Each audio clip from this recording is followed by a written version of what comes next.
everyone, balik lagi di channel YouTube gue yaitu Puji Rahayu Learning Journal ke-7 penulisan berita dan artikel, yang pada hari ini aku bakal ngebahas tentang tulisan-tulisan yang digunakan oleh kita.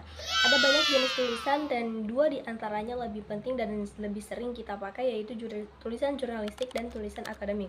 Tulisan jurnalistik itu tulisan yang berfokus dan lebih sering untuk memberi informasi serta dikemasnya secara ringan dan langsung to the point.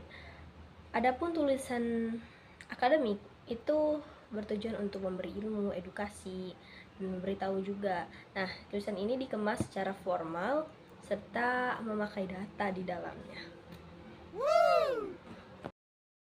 Nih, di jurnalistik itu ada berita, opini, sama feature. Berita itu untuk memberi fakta, opini itu untuk memberi pendapat tapi tetap logis, dan yang terakhir itu ada feature yang ceritanya lebih menyentuh. Adapun di akademik itu ada makalah, ada esai, dan karya ilmiah lainnya. Itu dikemas secara terstruktur dan emang buat kajian-kajian ilmiah yang lainnya. Masalahnya, banyak mahasiswa yang belum paham terkait gaya penulisannya. Kadang mereka nulis makalah tapi kayak berita, dan gitu pula sebaliknya.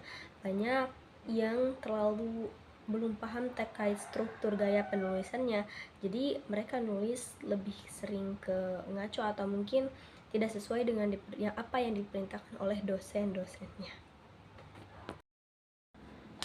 Penyebab masalahnya itu ada macam-macam. Ada mungkin mereka di kelas kurang memerhatikan dosen yang sedang memberitahu, sedang menjelaskan, atau mungkin di situ juga mereka kurang prakteknya, yaitu jarang nulis. Dan di sini sebenarnya nggak ada panduan simple dan yang gampang dibaca untuk yang ingin belajar juga. Jadi itulah penyebabnya mahasiswa yang kurang tahu struktur gaya penulisan dan ilmu-ilmu yang terkait untuk menulis jurnalistik ini gitu. Nah, makanya penting banget ada panduan praktis untuk belajar terkait tulisan-tulisan jurnalistik yang mungkin jelas, ada contohnya, singkat, padat, jelas, dan bisa dipahami oleh banyak orang gitu. Yang penting ada contohnya supaya mahasiswa-mahasiswa itu bisa melihat, apalagi khusus untuk anak mahasiswa Fakultas Dakwah yang nantinya bakal dijerumuskan kepada menjadi seseorang yang lihai di bidangnya, kayak mungkin jurusan KPI itu untuk menjadi reporter, seorang jurnalis yang nanti akan terjun untuk penulisan, dan adapun yang ingin terjun untuk ke masyarakat nanti perihal dakwah, dan tulisan-tulisan itu harus diperbaiki dan harus tahu sistematikanya kayak gimana gitu.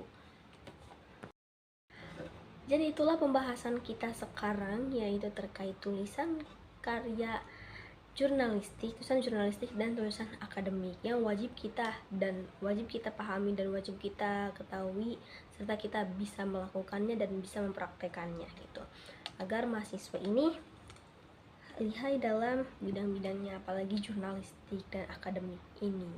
Selain itu, ketika mahasiswa tidak bisa menyesuaikan, tidak bisa dan tidak mampu memberikan struktur kepenulisan dengan baik dan benar, mungkin ada beberapa yang akan kesulitan saat penulisan tersebut dilaksanakan. Misal ketika di kampus tidak bisa membuat gaya penulisan dengan informatif dan menarik gitu, itu mungkin akan berpengaruh kepada akademisnya. Dan di luar kampus ketika sedang magang atau mungkin sedang membuat media konten media online, itu bisa jadi akan kurang informatif, menarik, dan komunikatif gitu. Oleh karena itu pentingnya untuk bisa nulis, apalagi kita sebagai mahasiswa komunikasi dan penyiaran Islam, itu diharuskan dan sangat penting untuk kita gitu. Karena ketika tulisan tidak sesuai dengan apa yang diinginkan media online, itu akan berpengaruh terhadap kerjaan-kerjaan kita yang lainnya gitu. Mungkin hanya ini pembahasan video learning journal ke-7. Cukup sampai sini, mungkin nanti akan bertemu dengan channel-channel YouTube yang lainnya, yaitu di video learning journal ke-8, ke-9, ke-10, dan seterusnya. Saya Puji Rahayu pamit undur diri. Bye-bye.